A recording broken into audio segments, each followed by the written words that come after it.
Good morning, everyone. In this video, we will be discussing about the guidelines for use case models. Okay. We already have seen like use cases identify the functionality of a system and organize it as per the from the perspective of the user.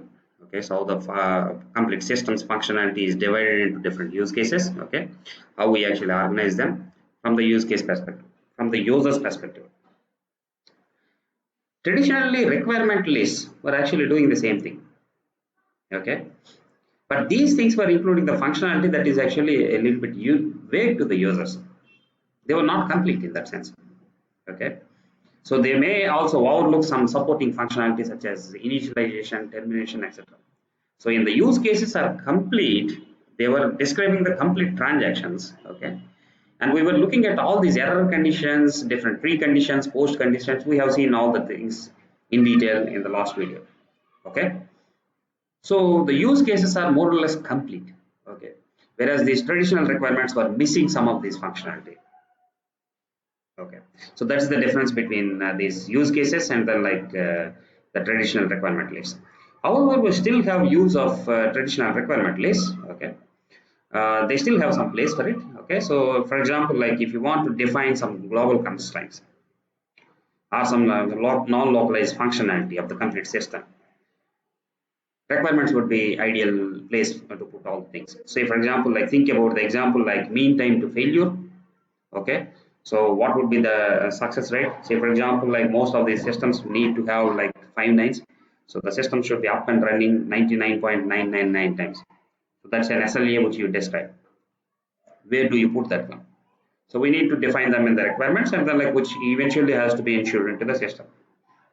Or say for example, what is the overall throughput like you are trying to expect. Okay, so how much data should be transferred and how quickly. Okay, so these are the things like which you would be still defining in terms of traditional requirements are concerned. So there are several guidelines for use case models. Okay, say for example, this is the best practices like how you should be actually dealing with that one. First we have to define the system boundary. So the moment like we want to plan for a system, like we should be determining the system boundary. Until and unless we define the system boundary, we cannot separate these actors and use cases, because we already have seen in the last video like the actor is not part of a system but he is interacting with the system. Unless you define the boundary, you cannot specify like who is the actor. Okay, same way like what is the use case. So that's the first one. Then we have to ensure that actors are focused. Each actor should have a single and coherent purpose. Okay, think about this example. So this is a PC. Okay, I install software on this one. Say for example, I set up a database on this one. I will be using it to send the mails, making the presentations, prepare the presentations, etc. But all these functionalities are not at the same level. I mean, like we have already seen earlier. Of course, like these functionalities are at the same level, but these functionalities actually, these functions differ a lot, differ greatly. A single user should not be doing all the things. A single actor should not be doing all the things of this system. So the actor should be in this case like a system administrator and a database administrator and a computer user. During the last video, we already have seen a single object, in this case, it is Satish, it is me, can have different facets and I can be actually associated with different actors. So when I am installing software, I am becoming a system administrator. When I am installing database, I am database administrator, or else like I am the computer user. But the point is the actors should be separated like that one. So the actor should have a single and coherent purpose. Each actor should have.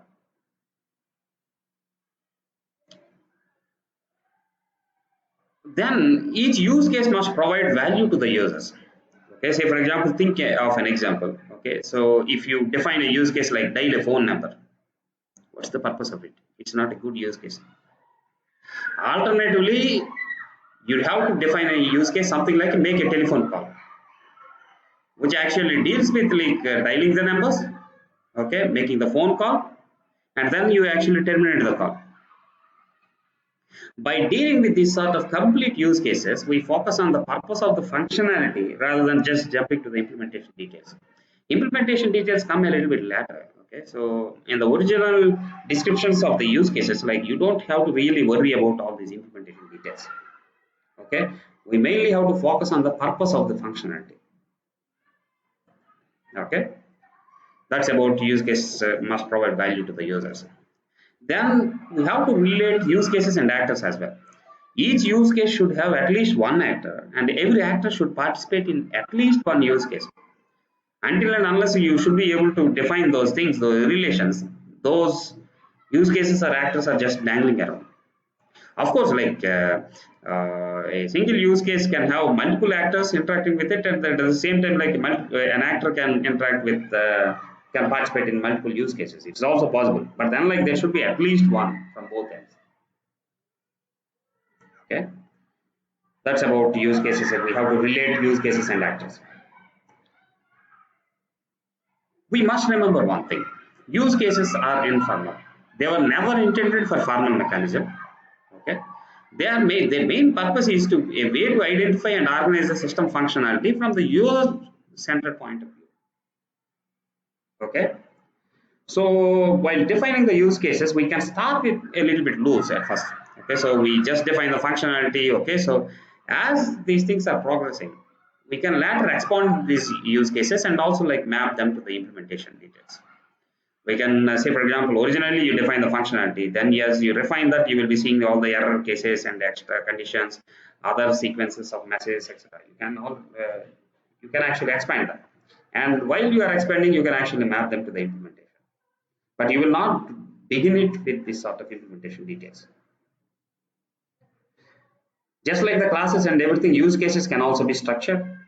Okay, for larger systems, like use cases can be built of some smaller fragments, and then like we can use different relationships among these use cases. These are the things like which we'll be discussing in the next videos. So we are in chapter 7 of this object-oriented modeling and design with UML. Okay, Michael Blaha and James Humbug, and thank you very much for your attention.